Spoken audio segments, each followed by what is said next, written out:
Boa tarde, pessoal. Então eu sou o Kleber, sou professor aqui do Instituto de Física de São Carlos e sou um dos responsáveis aí pelas disciplinas de ótica e fotônica aqui do Instituto, tá bom? Bom, nesse mini curso aqui, né, dentro aí dos workshops de iniciação científica da Laser Physics, então a gente vai falar um pouquinho sobre fibras óticas, tá bom? Eu sei que fibras óticas é uma coisa que a gente já está bastante acostumado, assim, já ouviu falar bastante, né? Então a ideia aqui, na verdade, é dar uma passada para vocês no geral, assim, de o que são fibras óticas, né? Qual que é o princípio de funcionamento, ou o princípio de entendimento das fibras óticas. Depois a gente vai para o laboratório e fazer algumas demonstrações, algumas práticas simples, né, no tempo que a gente tem, sobre fibras óticas. Bom, de qualquer forma, quando a gente fala de fibra ótica, a gente sempre remete à comunicação ótica, né, que é uma coisa que está muito próxima da gente hoje em dia. Quer dizer, acredito que a maior parte de vocês aqui na casa de vocês já chega lá para a conexão da internet, né, uma fibra ótica que chega no modem, né? Até na casa da gente, que é o que a gente tem de mais moderno hoje em dia em fibra ótica. Mas na verdade, se a gente parar para pensar na história das comunicações óticas, isso começa na verdade desde eras muito antigas, né? Então, por exemplo, a humanidade já fazia sinalização, né, de informação entre uma tribo e outra, por exemplo, usando sinais de fumaça e fogo, né? Então isso é uma coisa que, e na verdade é um protocolo ótico, a gente combina um protocolo, né? Sei lá, 3 sinais de fumaça significa alguma coisa, né, para a gente se comunicar. Além disso, por exemplo, né, historicamente a gente sabe lá que os gregos eles usaram sinais de fumaça para comunicar, por exemplo, a queda de Troia, tá bom? Uma coisa um pouco mais moderna aqui é o que a gente chama de semáforo, que foi proposto aqui pelo Claude Chappe em 1790, tá bom? Então semáforo, né, remete ao semáforo que a gente tem hoje em dia, mas se você parar para ver, o Claude Chappe junto com seus irmãos, eles propuseram um sistema que era um sistema composto de torres, né? Essas torres elas eram separadas por uma certa distância na cidade e você tinha essa combinação. Você até poderia colocar, por exemplo, fogo aqui para fazer uma sinalização durante a noite e aí, dependendo aqui do ângulo, isso correspondia a uma letra, né? Então é como se fosse um telégrafo ótico, né? Aí eu passava a minha informação para você, você anotava a minha informação, passava para a próxima torre e assim subsequentemente, tá bom? Então isso aí foi o primeiro sistema, digamos assim, um pouco mais elaborado, a gente está falando de 1800 aqui, né? 1790, tá bom? E eles conseguiram transmitir uma informação, é claro que não dá para fazer não dá para você mandar uma poesia para sua namorada que está lá longe, mas a gente consegue aqui passar uma certa informação, né, simplesmente pelo posicionamento então dessa torre aqui, e a velocidade média de transmissão de informação aqui era 200 km em 15 minutos. Quer dizer, para a gente que está aqui em São Carlos, né, a gente consegue mandar uma informação para Campinas em 15 minutos. Olha, a gente leva 1h30 de carro até Campinas, então não está tão ruim, né? A gente parar para pensar mesmo atualmente, né? E é claro que isso daqui depois acabou não evoluindo muito, né? E isso na verdade seria assim o nosso avô do semáforo, que a gente acabou usando a mesma ideia para fazer o controle de tráfego, né? Bom, beleza. Aí a gente evoluindo um pouquinho mais na história aqui, em 1880, o Graham Bell, ele foi a primeira pessoa a propor uma coisa talvez um pouco mais moderna e ligada a comunicações usando luz, né? Usando ótica, que na verdade é o que é chamado de fotofone, que foi um dispositivo aí inventado pelo Graham Bell. Então basicamente ele pegava a luz do sol aqui, ele jogava num transdutor, tá bom? E ele falava aqui nesse orifício, e aí isso na verdade vibrava uma membrana. Essa membrana modulava essa luz, tá bom? Aí essa luz ela ia até o outro lado aqui, aonde a gente tinha um transdutor, né, que passava para áudio. Então na verdade era um sistema aqui, mais ou menos como vocês estão vendo aqui, só que recebia aquele sinal, esse transdutor fazia aqui a transdução do sinal óptico para sinal elétrico, e isso ali ia para uns alto-falantes que você conseguia observar, tá bom? Então isso aqui já percebe que é uma coisa um pouco mais moderna, né? Funcionava relativamente bem. Obviamente que ele usava a luz do sol lá por volta de 1880, e ele tinha um alcance aqui, né, de 200 metros. Então, já é uma evolução bem legal aqui, por volta de 1880. Obviamente, nesse esquema aqui, ele só funcionava se tivesse sol, né? Ou se alguém passasse na frente também, a informação acabava sendo cortada ou picotada. Isso era um problema, isso é o que a gente chama de ótica de espaço livre, né? Toda ótica que a gente faz, onde você tem um feixe indo para um lado, para o outro, assim por diante, a gente chama de ótica de espaço livre, né? A ótica não está confinada ali a uma fibra ótica. Bom, Em 1870, evoluindo um pouquinho mais ali, mais ou menos na mesma época que o Graham-Bell estava falando ali do seu fotofone, o Tyndall foi a primeira pessoa a demonstrar esse experimento, que talvez já tenham visto por aí, né? Que é basicamente, você tem aqui um jarro d'água, você faz um furo e você vê que a luz, na verdade, ela é guiada, né, pela água, que tem uma refração maior do que o ar que está em torno dela. Tá bom? Então esse foi o primeiro um dos primeiros experimentos, historicamente, aonde você conseguia ver a propagação da luz. É claro que isso aqui é uma coisa um pouco mais moderna, né? A pessoa está iluminando aqui, não é exatamente o experimento do Tyndall, né? A pessoa provavelmente está iluminando com laser aqui do outro lado, só para ficar um contraste um pouco mais bonito, mas a gente vê bem legal aqui a luz sendo guiada, né, pelo jato de água. Bom, em 1910, os dois pesquisadores aqui, o Hondros e o Debye, na verdade foram as primeiras pessoas que fizeram as primeiras análises teóricas aqui sobre a propagação da luz em cilindros dielétricos, tá bom? Que seriam então a estrutura básica da fibra ótica. Então, na verdade, os dois pesquisadores foram os primeiros que olharam lá para uma estrutura dielétrica cilíndrica, ou seja, né, um material que não conduzia eletricidade, que tinha uma refração diferente do ar, e fizeram os primeiros estudos teóricos de como é que a luz poderia se propagar nesse tipo de sistema. Bom, a partir daí, o Lamb, em 1930, ele também foi a pessoa que desenvolveu as primeiras experiências, né, com transmissão de luz por sistemas dielétricos, e a coisa não evoluiu muito, né, até que em 1951, o Hell, o Hopkins e o Kaplan, eles propuseram, na verdade, o que eles chamaram aqui de fiberscope, que é muito parecido com o que se usa hoje em dia, né, para cirurgias ou para inspeção interna dentro do ser humano, né? Então, basicamente, o que eles observavam na época? Que não era muito possível a gente fazer uma propagação da luz por esses materiais dielétricos por um comprimento, por uma distância, né? Um comprimento muito longo. Então, qual que era a ideia? A ideia era basicamente inserir aqui, por exemplo, eu quero saber se tem algum problema na sua garganta ou no seu esôfago, assim por diante. Você inseria um pedaço de vidro não muito flexível, né, basicamente, né, na garganta da pessoa, por exemplo, e observava o que estava acontecendo lá dentro. Hoje em dia a gente faz exatamente a mesma coisa, né, os endoscópios e assim por diante. A única coisa é que eles são um pouquinho mais modernos e mais flexíveis. Você até observa que nessa ilustração aqui a pessoa está até segurando uma canequinha ali, todo mundo já imagina para que serve, né? Bom, mas basicamente isso era a ideia que se tinha na época, né? Que o que máximo que a gente ia conseguir fazer era usar esse tipo de propagação para fazer observação em regiões com difícil acesso, né? Como por exemplo o corpo humano, uma máquina muito grande, né? Por volta de 1900, Revolução Industrial, máquinas grandes, então quebrou uma engrenagem lá no meio, como é que eu vou saber se foi aquela engrenagem, se foi a outra? Você conseguia jogar a luz e olhar para um sistema desse para fazer o acesso. Por quê?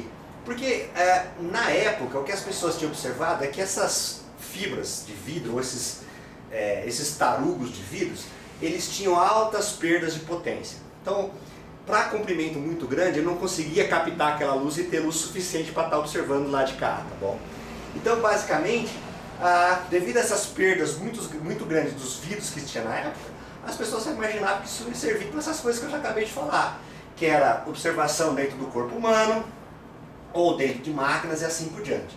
Então não se cogitava na época fazer observação em sistemas de longa distância, ou ter qualquer utilização disso para longa distância. Principal exatamente porque você jogava um monte de luz de um lado, do outro lado saía só um pouquinho, tá bom? Mesmo para distâncias curtas, 1 metro, 1,5 metro, assim por diante. E aqui, gente, só lembrando, a gente está por volta de 1950. Até que em 1960, o que aconteceu? A demonstração do primeiro laser de rubi pelo Meyman. A demonstração do laser na década de 60, ela impulsionou toda essa história das comunicações óticas, certo? Por quê? Porque as pessoas imaginaram o seguinte: bom, agora nós temos uma fonte luminosa bastante intensa. Se eu tenho uma fonte luminosa intensa, bom, então pode ser que eu jogue luz de um lado e do outro lado vai sair luz suficientemente intensa para eu continuar observando, certo? Simplesmente porque eu aumentei a intensidade da luz que eu tenho. Na época se usava luz comum, né, luz padrão. Agora com laser, então isso impulsionou, tá bom? Simplesmente motivou as pessoas a olharem de volta aqui na parte das comunicações óticas. Bom, até que em 1966, o Cal e o Rockman, aqui lá na Inglaterra, eles fizeram um trabalho onde eles mostraram o seguinte: eles de fato sugeriam a possibilidade de se utilizar a luz para fazer comunicações a longas distâncias mesmo, entre cidades, quilômetros, centenas de quilômetros de distância. Bom, e aí uma frase que tem lá no trabalho deles é o seguinte: as fibras óticas serão certamente utilizadas no futuro para comunicação ótica a longas distâncias. 1966. Não tinha como fazer isso, mas eles fizeram um trabalho onde eles mostraram o seguinte, que a atenuação grande que tinha numa fibra dielétrica, numa fibra de vidro, não era intrínseca do vidro, tá bom? Era devido a impurezas. Então não era o vidro por si só que tinha um problema, era a impureza que tinha no vidro. A outra parte é o seguinte: então se eu purificar esse vidro, né, fazer um processamento desse material óptico, eu vou conseguir perdas da ordem de 20 decibéis por quilômetro. Bom, muito bem, na verdade todo mundo meio que achou que o Cal estava ficando completamente louco, porque isso não fazia o menor cabimento. Se você fosse olhar ali na década de 60, por volta de 65, as fibras que tinham perdas da ordem de 1000 dB por quilômetro. Talvez vocês não estejam muito habituados com essa nomenclatura, mas eu vou tentar explicar mais ou menos ilustrativamente o que a gente tinha aqui. Então, se você pega aqui um quilômetro num vidro da época, com comprimento de onda de 1 micron, infravermelho próximo, você joga 10 a 81 joules de um lado, tá bom? As perdas eram de 1000 dB por quilômetro, era o vidro que se tinha na época, tá bom? Isso aqui corresponde, no mundo, se gerava na época, né, na década de 60, 3 vezes 10 a 20 joules de energia por ano. Você tinha que acumular 10 a 61 anos de energia do mundo, transformar isso em energia luminosa, né? Isso aqui é só uma brincadeira, jogar desse lado e do outro lado ia sair 10 a menos 19 joules. Então é claro que na realidade da época todo mundo falou: não, Cal, você está completamente equivocado, isso nunca vai acontecer. Bom, não sei se vocês sabem ou não, logo na sequência, em 1970, a Corning, que é uma empresa famosa de vidro até hoje, ela demonstrou fibras óticas com atenuação inferior a 20 dB por quilômetro, exatamente o que o Cal tinha dito, tá bom? Em 72, já produziram fibras com 4 dB por quilômetro. E assim foram desenvolvendo, que levou a nossa comunicação ótica que a gente tem hoje em dia. Isso aqui, pessoal, é basicamente um desenvolvimento em física e ciência dos materiais. Então era pegar esses materiais e realmente fazer toda a produção de um material extremamente puro. Daqui a pouco eu comento qual que eram as impurezas e qual que era a principal impureza. Não sei se você sabe ou não, quem tirou sarro do Cal se deu mal, até rimou, não? Até rimou, né? Porque o Cal, na verdade, ganhou o Prêmio Nobel de Física em 2009, né? Alguns anos após, então, pelas suas contribuições em comunicação ótica. Foram 3 professores que ganharam o Prêmio Nobel nesse ano, mas ele ganhou metade, né? Metade do Prêmio Nobel foi só devido a todos os trabalhos dele aí em comunicação ótica, né? E se você vai lá na comunicação para a imprensa, né, de 2009, tem uma informação interessante, né? Então, se a gente desenrolasse aqui todas as fibras de vidro que a gente tem no mundo hoje, né, a gente teria um único fio que seria da ordem de bilhões de quilômetros de comprimento. Teria da ordem de bilhões de quilômetros de comprimento. Isso em 2009, tá bom? O que seria suficiente aqui, ó, para a gente dar a volta no globo terrestre 25 mil vezes, né? Isso aí, na época, né? Isso aí, obviamente, né, a gente já está em 2000 e quanto? 24. Então, isso aqui estava aumentando da ordem de quilômetros por hora, né? Em 2009, então a gente já deve ter muito mais do que isso hoje em dia.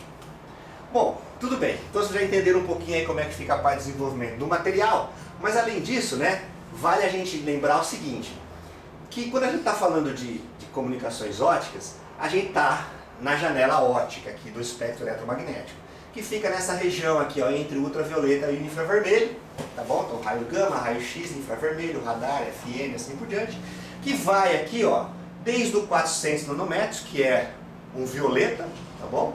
Até um vermelho meio intenso aqui, que é o começo do infravermelho, tá bom? Aqui a gente enxerga ainda, que a gente chama de infravermelho próximo.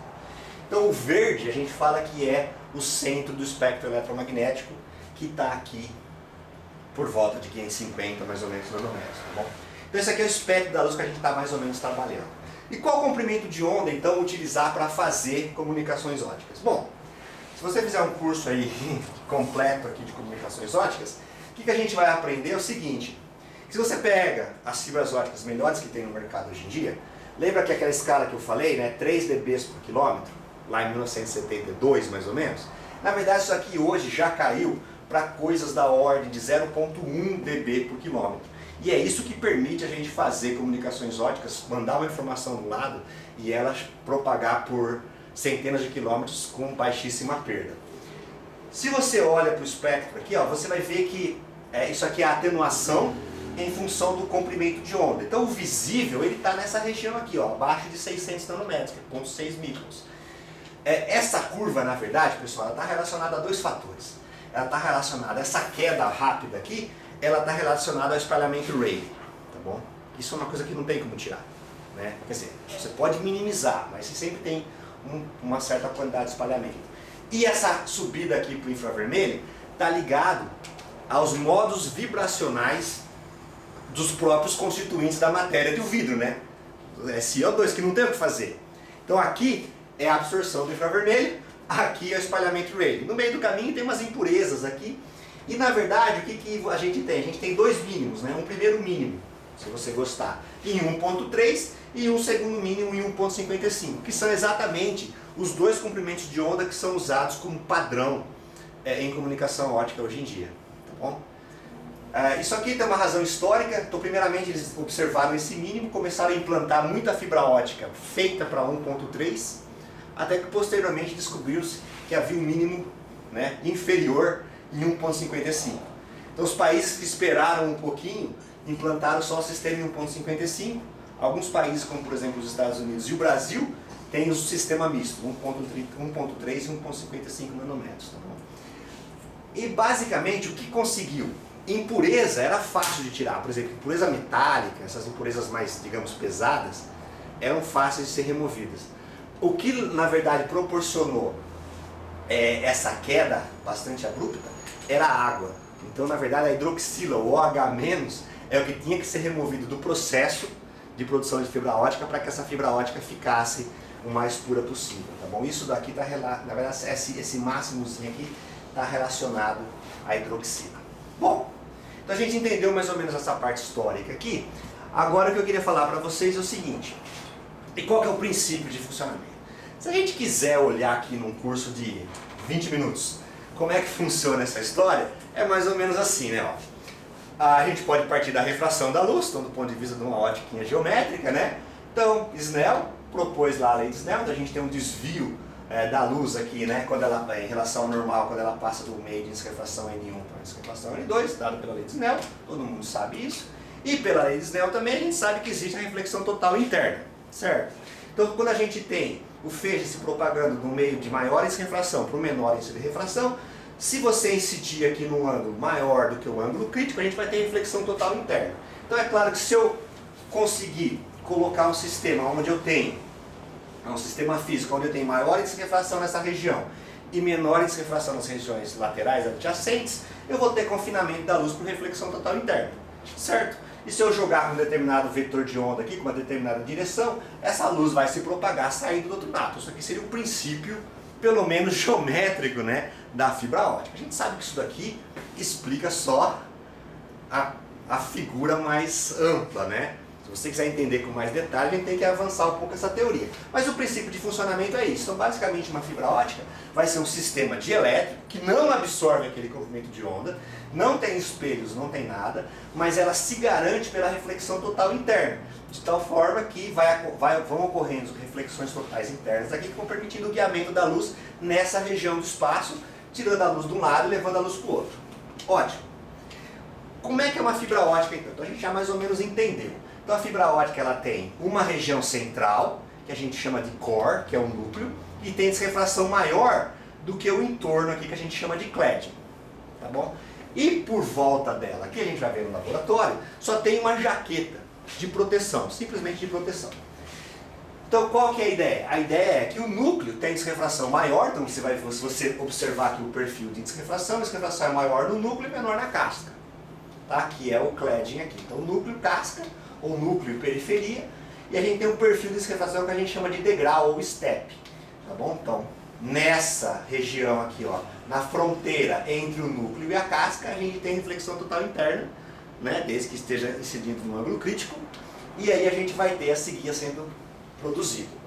Uma coisa interessante da fibra ótica, né, que a gente já começa a observar aqui, é que se eu tiver dois feixes, né, que estiverem obedecendo à reflexão total interna, eu posso ter mais do que um sinal se propagando pela fibra ótica simultaneamente. Na verdade, eu posso ter milhares de sinais. Eu não vou falar muito sobre isso aí, mas é o que a gente chama de WDM, né, que é multiplexação por divisão do comprimento de onda. Então, numa única fibra, você consegue jogar um monte de comprimento de onda próximo, né, para estar naquela região de absorção mínima, próximo de 1.55, mas você pode fazer 1.551, 1.552 e assim por diante. Cada um depois eu consigo separar como um canal diferente e cada um sou eu ligando para você, você ligando para o outro, cada um. Então, numa única fibra você pode ter vários canais de comunicação. Diferente de eletrônica, que eu preciso passar diferentes fios de cobre, né? Então na fibra ótica não. Beleza. Avançando mais um pouquinho. Mas o que são fibras óticas de verdade? Então são guias de onda que têm essa simetria cilíndrica. Elas são bastante finas para dar maleabilidade. A gente vai ver lá no laboratório, vocês vão ganhar uma fibra ótica cada um. E normalmente elas são feitas de vidro. Normalmente por quê? Porque não precisa necessariamente. Depende da fibra que você quer, você pode fazer uma fibra plástica. Ela pode ser pior do que a de vidro, mas pode ser boa bastante. Ela tem um certo contraste de índice de refração entre o núcleo e a casca.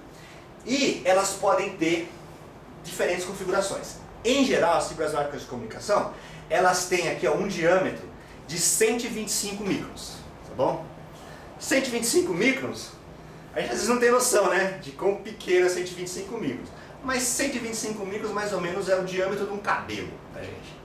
Fino, um cabelo fino, um cabelo muito grosso já passa um pouco, tá bom? Mas essa é a ordem do cabelo. Então, uma fibra ótica, o diâmetro dela externo é da ordem de 125 microns. E o núcleo? Aí o núcleo depende, gente.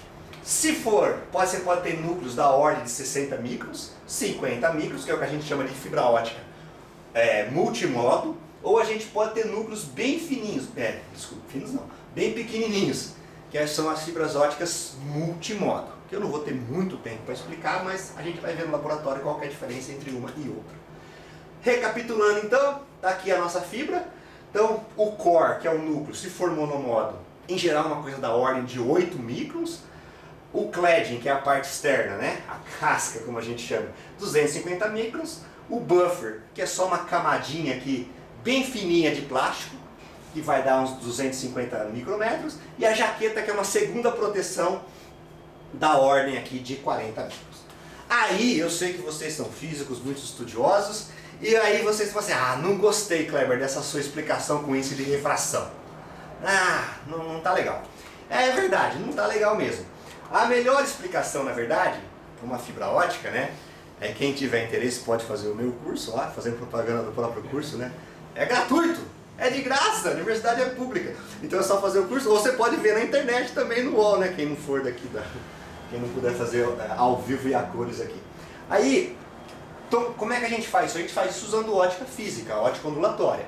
Então a gente, como vocês sabem, a gente parte das equações de Maxwell, e a partir das equações de Maxwell do eletromagnetismo, a gente consegue escrever uma equação de onda eletromagnética, que é essa equação de ondas aqui, ok? Que diz, na verdade, que a luz é uma onda eletromagnética, né? É só escrever a equação para o campo elétrico, que se propaga, né, no espaço com velocidade dada por C, onde C é a velocidade da luz. Aí a gente já aprendeu. E a gente sabe que isso aqui a gente cai no curso lá, a gente já resolve essa equação, e a gente vê que uma solução simples, por exemplo, é a onda plana, né, que é a onda harmônica. Existem várias outras soluções. Mas e se a luz estivesse propagando num meio? E se esse meio for um meio com simetria cilíndrica? E se esse meio for um meio em que o núcleo desse meu cilindro tem refração maior do que a casca? Vamos resolver isso daí. Como é que a gente faz? Primeiro a gente assume que a nossa onda vai ser monocromática, então a gente vai escrever a nossa onda como sendo um E de R elevado a menos I ômega T, tá bom? E aí a gente vai substituir isso na nossa equação de Maxwell aqui, e a gente vai ter a nossa famosa equação de Helmholtz, né, que seria a equação de Maxwell independente do tempo, porque seria a equação para a onda monocromática, ok? Aonde C aqui é a velocidade da luz, que é 1 sobre a raiz de μ vezes ε, né? Onde μ é permeabilidade elétrica, permeabilidade magnética e permissividade elétrica por ε, tá bom? E o meu K é o que a gente chama de número de onda, que é o 2π sobre lambda, que é também ômega por sobre C. Então, basicamente, fazendo isso, a gente vai cair na nossa equação de Helmholtz aqui, ok? Esse K, gente, lembra, é o 2π sobre lambda, só que vezes N, onde N é o índice de refração. Só que agora, porque esse lambda seria o lambda no meio, que é o lambda do vácuo dividido por N. Só que agora a gente tem que lembrar que esse K vai ser um K de R. Por quê? Porque o núcleo vai ter essa refração maior do que a casca. Então não é um meio homogêneo mais, é um meio inhomogêneo. Simples, mas inhomogêneo. É um perfil degrau. Beleza? Então, mas o que a gente quer resolver? Isso aqui, ó. Refração maior no núcleo, menor na casca. Simetria cilíndrica. Vou pegar a minha equação de Helmholtz aqui e escrever o meu Laplaciano em coordenadas cilíndricas. Olha só que beleza. Né? A gente tem aqui a nossa equação de ondas agora em coordenadas cilíndricas. E a gente vai supor que o nosso índice de refração tem um perfil degrau. Ele é N1 para ρ menor do que A. Para essa regiãozinha aqui ele é N1. Para ρ maior do que A, ele é N2. E o que é o A? É o raio do meu núcleo. Certo? Isso aí, gente, dá para resolver. Aí o que a gente faz, o que a gente sempre sabe fazer em física, separação de variáveis. A gente escreve o nosso campo como uma função de ρ, uma função de φ e uma função de z. Obviamente eu não vou resolver isso daqui para vocês, eu só vou deixar com vocês com vontade de resolver isso, tá bom? É muito divertido. A gente vai escrever separação de variáveis, a gente vai ter 3 equações. Uma para a função em z, que vai dar uma onda propagante na direção z, uma coisa do tipo elevado a i beta z, que é o que a gente quer. Eu tenho a minha guia em z, que é a direção do eixo da minha fibra. O que eu quero? Eu quero uma onda que se propaga, certo? Então tá aqui, onda que se propaga em z. Em φ, a gente vai ter uma solução que é do tipo elevado a imφ, porque você tem simetria azimutal no ângulo φ aqui, então essa solução garante isso. E aí sobra pepino, que é essa equação aqui, que é a equação para a parte radial, que resolve o f grande. Essa equação é chamada de equação diferencial de Bessel, ou equação de Bessel. E aí você resolve essa equação. Se você resolver então a equação de Bessel, ela tem soluções, na verdade, que são as funções de Bessel. A equação diferencial de Bessel, ela é uma equação que ela gera todo um conjunto de funções que são chamadas de funções de Bessel. Tá bom? Querem fazer? Ficaram com vontade, né?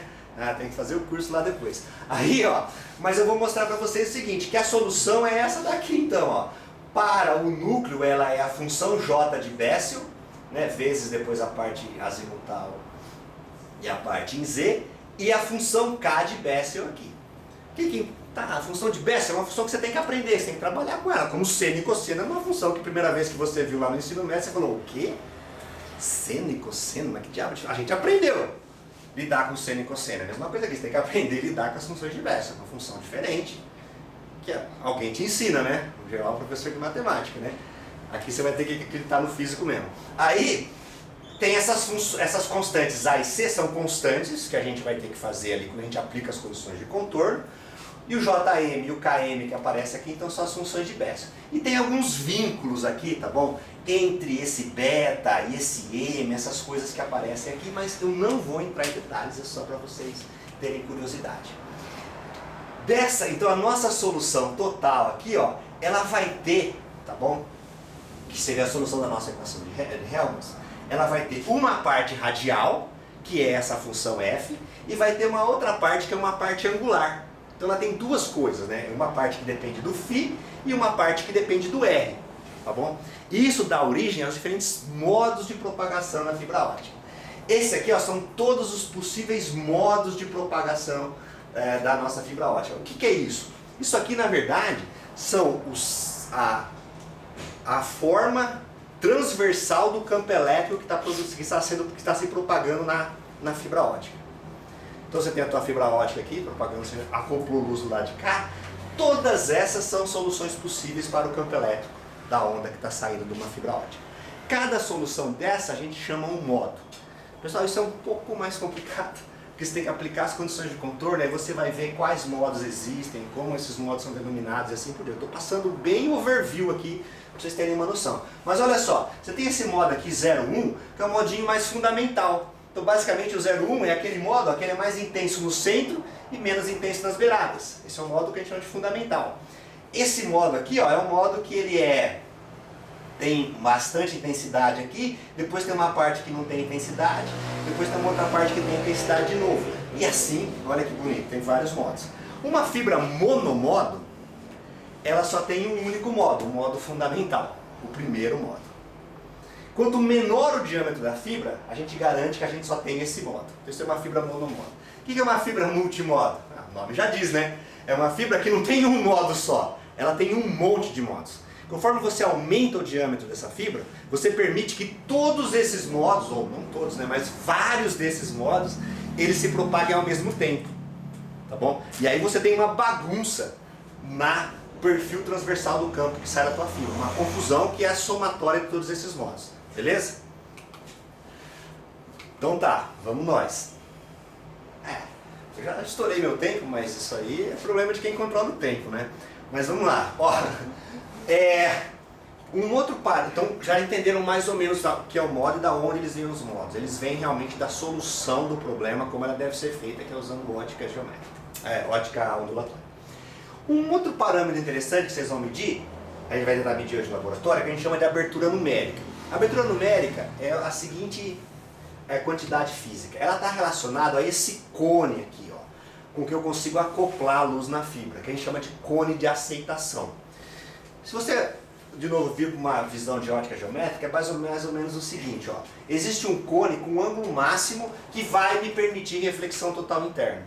Além disso, a luz aqui ela não vai ter reflexão total interna, ela vai escapar. Esse cone de aceitação, ou seja, luz que está entrando com vetores de onda inferiores a esse cone de aceitação aqui, ela vai ser acoplada e vai propagar na fibra. Tá bom? Isso aqui é facinho de deduzir, mas basicamente a abertura numérica aqui, ó, NA, ela é que é o seno desse ângulo de aceitação ali, ó, ela é a raiz do índice de refração do núcleo menos o índice de refração do cladding, da casca. Então é legal, se você mede esse ângulo de aceitação, você pode, e sabendo, por exemplo, qual que é o índice de refração do vidro, que é do entorno, você vai descobrir quanto que é o índice de refração que você tem no núcleo da tua fibra, por exemplo. Isso é uma coisa que a gente pode fazer, tá bom? Só para vocês terem uma noção aqui, ó, eu coloquei esses números que aí vocês conferem se o resultado de vocês hoje vai dar certo no laboratório. Para uma fibra de sílica, né, que é de vidro, o índice de refração do core é 1,44, do cladding é 1,46. O NA vai dar da ordem de 0,2. Para essa exemplinho que eu fiz aqui. Se você medir a abertura numérica, ela vai dar isso daqui, significando que o ângulo aqui, ó, o ângulo de aceitação é da ordem de 11 graus. Beleza, pessoal? Agora eu vou fazer uma super disparada aqui só para acabar. Ó, isso tudo que eu falei é uma fibra ótica, mas na verdade é uma coisa que a gente chama, na verdade, de cabos óticos, tá bom? A fibra é só o guia. O cabo é qualquer estrutura que a gente tem para ajudar na nossa na proteção da fibra ótica. Características aqui da fibra ótica: elas têm imunidade à interferência eletromagnética, diferentemente da corrente elétrica, né? Que se der um raio do lado de uma fibra ótica, desde que não caia em cima da fibra ótica, nada vai acontecer com o sinal que está transmitindo, certo? Dimensão reduzida, é bastante seguro o tráfego de informação, é difícil você fazer espionagem, por exemplo, né? Em geral dá para perceber o que está acontecendo. Ela tem baixa atenuação, como eu já comentei, então a gente consegue propagar a informação por distâncias muito longas sem precisar fazer a repetição do sinal. E ela permite uma maior banda de transmissão do que o fio de cobre. Tá bom? A gente classifica basicamente a fibra ótica em várias formas, aqui, por tipo de fabricação, forma, capacidade e acoplamento. Mas na vida real mesmo, a gente classifica as fibras óticas como sendo multimodo e fibra ótica como sendo monomodo, que são aqueles esquemas que eu falei para vocês agora há pouco. E o cabo ótico, como eu falei para vocês, é uma estrutura de proteção. Então, a gente tem uma fibra, é simplesmente uma fibra, que é a estrutura ótica do tamanho de um cabelo. Mas o que vocês veem aí não é uma fibra, né? A gente em geral tem um cabo. E muitas dessas fibras óticas, elas são passadas junto com os cabos de eletricidade, por exemplo. Algumas são submarinas. Então isso tem toda uma estrutura ali. Então muitas dessas fibras óticas vão passar junto com terra, por exemplo, ou com neutro, né? Nas linhas de energia. Algumas são enterradas e assim por diante. Então essas estruturas que a gente tem aqui, ó, isso aqui tem uma estrutura que é um fio de cobre no meio e tem um fio, um cabo, esse cabo verde tem um monte de fibra ótica dentro dele, tá bom? Então essas são as estruturas que a gente chama de cabos óticos aqui. E obviamente as aplicações que a gente tem hoje em dia, né, são em telefonia, TV a cabo, na verdade TV a cabo com fibra ótica nos Estados Unidos já foi implantada em 1976, internet e há outras aplicações, né, como por exemplo aqui em telecomunicações, em endoscópios um pouco mais menos invasivos e assim por diante, tá bom? Então essas são as diversas aplicações aí que a gente tem em fibra ótica. Aqui, pessoal, eu paro isso daqui, eu vou tentar gastar um minutinho só para vocês verem o seguinte. É claro que isso tudo que eu falei, a solução para a equação de Bessel, ela vale para aquele sistema onde a gente tem uma fibra degrau. Então aqui eu fiz um exemplinho nesse programa que é para fazer simulação, tá bom? Usando elementos finitos no domínio do tempo.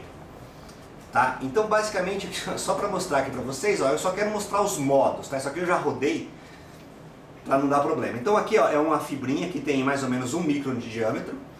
O vidro, aqui é vidro e volta aqui é uma refração um pouco menor. Então é 1.5 e 1.4 aqui no entorno, tá bom? Então a gente pode olhar aqui os resultados. A gente usa como para se fazer essa simulação um software que na verdade ele roda na nuvem. Mas eu só queria mostrar aqui para vocês o modo aqui. Deixa eu só achar aqui. Então aqui ó, a gente tem os vários modos. Então essa aqui é a magnitude do campo elétrico simulado, tá? Que aqui não foi resolvido. Esse aqui dá para resolver, que são as funções de Bessel que a gente sabe. Mas se você tiver um perfil de refração mais complicado, por exemplo, ou se você quiser saber outras características da tua fibra, inserindo atenuação e assim por diante, você pode colocar na sua simulação e aí você olha para o teu resultado ali, tá bom? Então esse daqui, ó, eita, desculpa gente, tá difícil pegar aqui, ó. Esse aqui é o modo, é um dos modos aí que a gente tem para essa nossa fibrazinha ótica aqui. Deixa eu só, aí, cadê? Me perdi aqui. Se a gente pode olhar um outro modo, por exemplo, eu pedi para calcular 5 modos aqui, ó, então esse é o modo fundamental, esse aqui é praticamente igual, né? Se você ver ele está só um pouquinho ovalado, esse aqui já é o segundo modo, e o que eu estou plotando aí, deixa eu ver que eu até esqueci, eu estou plotando a magnitude, né? A magnitude do campo elétrico E, tá bom? Não estou plotando a intensidade, se eu plotar a intensidade aqui, ó, vocês vão ver, fica só um pouquinho mais intensa, lembrando que a intensidade, né, é o módulo do campo elétrico ao quadrado, né, teorema de Point. Deixa eu voltar lá para cima, só mostrar um modo um pouquinho mais complicadão. Nem tanto, tá bom? Então esse aqui você vê que ele já é um pouco mais intenso nas beiradas e assim por diante. Então a gente pode usar esse tipo de coisa para fazer simulação de sistemas óticos. Deixa eu ver se ele carrega. Isso aqui tá Aí aqui eu fiz um sisteminha só para ver como é que seria o caso 2D, né? Eu peguei uma fibra ótica aqui, que é essa parte azul, né? Que seria uma refração de vidro, né? Do vidro. Aqui a fonte. E aí, ó, só para eu não vou perder muito tempo, porque eu quero mesmo ir lá para o laboratório. Se a gente pegar aqui a magnitude da luz propagada nesse nosso guia ótico, deixa eu só descer aqui, ó, em função do comprimento de onda, então você vê que ela tem, na verdade, ela está ali por volta, de 1, mas o que eu queria mostrar mesmo para você é o monitor do campo aqui. Então se você olhar para a componente Z, a parte real da componente Z do campo elétrico, na nossa fibra, desculpa a componente Z, não, a componente Y que eu quero, né? Opa! Parte real. A gente vê aqui, ó, isso aqui é a simulação do próprio campo elétrico. Deixa eu só mostrar aqui para vocês, tá? Aqui talvez dá para vocês verem, né? É só a guia que a gente fez, né?